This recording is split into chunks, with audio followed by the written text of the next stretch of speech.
Hi, Jamie Greer here, and I just wanted to talk to you about some of our Things to Spot books that are similar to Where's Waldo or I Spy books, but they're obviously Usborne. So what I love about these books is Usborne has a lot of age specific.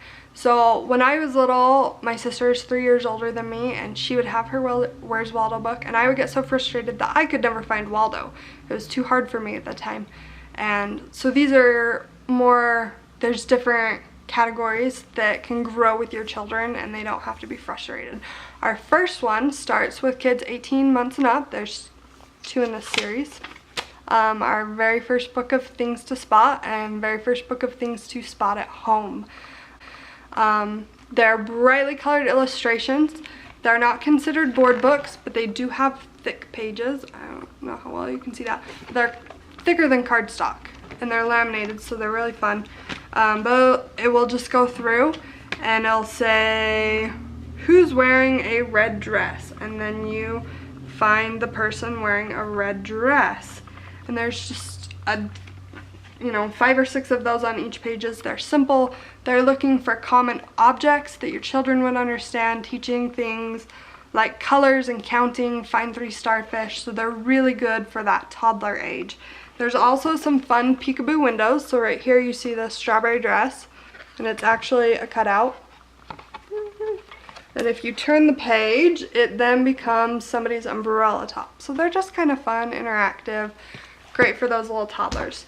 Up next, we have our 1001 Things to Spot series. There are literally 1001 things to spot in every single book, so it will keep your kids busy for a while. These are rated for 3 and up. They go through and they have a little introduction talking about whatever the storyline is. There are 15 in these series, so there's guaranteed to be one to interest your child. They aren't all seasonal, just this one since Christmas is coming. There's an introduction page, gives a little storyline, and then it just sort of walks you through the pages, and it has an example of what you're looking for, so the kids know what to find. And it also reinforces counting. Find 10 flying letters, 5 elves. So whatever it is, again, it's that practice in counting. You're getting the search and find aspect, and they're a lot of fun.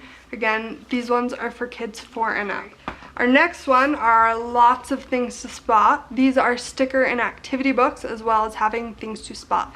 This one has 300 stickers in addition to all of the Things to Spot and the activities. So it's a really, really good value and a lot of fun for your child. It walks you through some scenarios. Spot 3 differences between the 2 shields.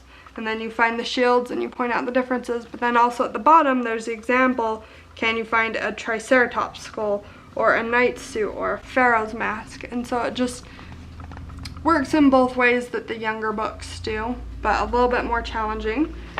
And there's activities at the back. These are not hardbound, they are paperback. I don't know if that matters to you, but just so you know.